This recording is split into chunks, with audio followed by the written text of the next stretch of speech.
बिहार चुनाव के परिणाम आ चुके हैं। एनडीए स्पष्ट बहुमत के साथ लगभग 200 सीट पार कर चुका है और इस बार बिहार की राजनीति में एक और चेहरा फिर से उभर कर आया है।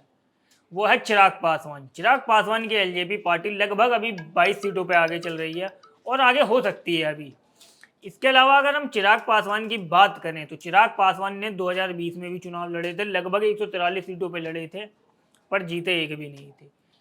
इस बार उनकी पार्टी अलग ही तरीके से आई है। एनडीए गठबंधन को उन्होंने बहुत ज़्यादा मजबूती दी है। मात्र 28 सीटों पर लड़कर 22 सीटें एनडीए की झोली में डाल दिया है, विपक्ष की कमर तोड़कर रख दी है। तो चिराग पासवान कहीं ना कहीं अब बिहार की राजनीति का एक और नया चेहरा बनने जा रहे हैं।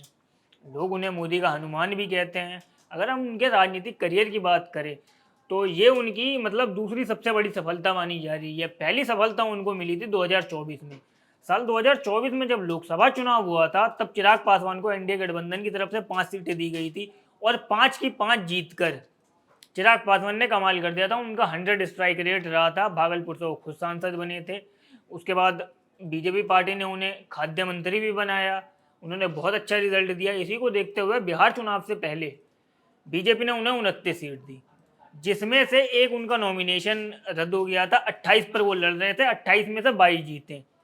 चुनाव के समय तनातनी चल रही थी कि उनको 30 चाहिए, 35 चाहिए, पर उनको जितनी मिली उन्होंने रिजल्ट काफ़ी ज़्यादा अच्छा दिया। इसके अलावा ये भी है कि जो उनके पिता थे रामविलास पासवान, वो जब तक थे 2005 के बाद एलजेपी पार्टी डबल डिजिट में नहीं आ पाई थी, वो सिंगल ही डिजिट में थी। पर इस बार चिराग पासवान अपने नेतृत्व में उनको डबल डिजिट में भी लिया है, जो चिराग पासवान के लिए एक बहुत बड़ी कामयाबी है।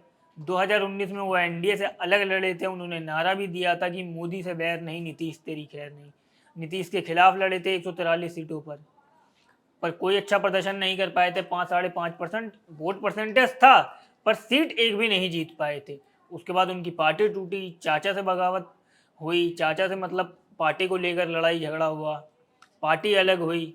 उसके बाद अब बिहार की राजनीति में वो नई जनरेशन के एक नए युवा नेता बनकर उभर रहे हैं। अगर हम बात करें अन्यों की, तेजस्वी यादव की या तेज प्रताप यादव की, अब वो तीसरा एक बहुत बड़ा नाम बन चुके हैं बिहार की राजनीति में। उनके अगर हम सामने की बात करें युवा नेताओं में तो उनके सामने तेजस्वी यादव है, जिनके पिता लालू यादव बिहार की राजनीति की बहुत बड़े नेता रह चुके हैं। वो 7 साल मुख्यमंत्री, उनके पिताजी 8 साल, उनकी माता भी मुख्यमंत्री रही। उसके बावजूद इस बार के चुनाव में तेजस्वी यादव का इतना अच्छा प्रदर्शन नहीं हुआ, क्योंकि वो 143 पर लड़े और जीत पाए मात्र अभी, मतलब 28-29 पर आगे चल रहे हैं।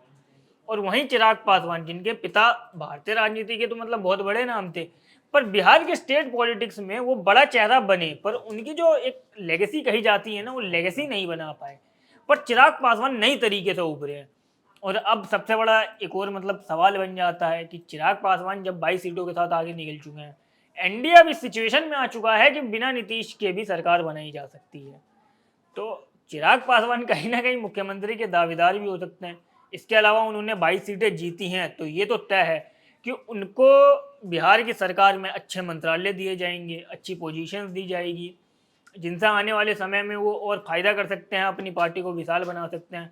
और आने वाले समय में वो समय दूर भी नहीं कि चिराग पासवान की एलजेपी पार्टी से कोई उम्मीदवार मुख्यमंत्री पद का उम्मीदवार हो या चिराग पासवान खुद मुख्यमंत्री पद के उम्मीदवार हो। बाकी चिराग पासवान अब राजनीति में कहाँ तक जाते हैं, बिहार की राजनीति में कहाँ तक जाते हैं या देश की राजनीति में कहाँ तक जाते हैं, ये तो वक्त ही बताएगा। बाकी आप पॉलिटिकल पंचायत को सब्सक्राइब करना ना भूलें।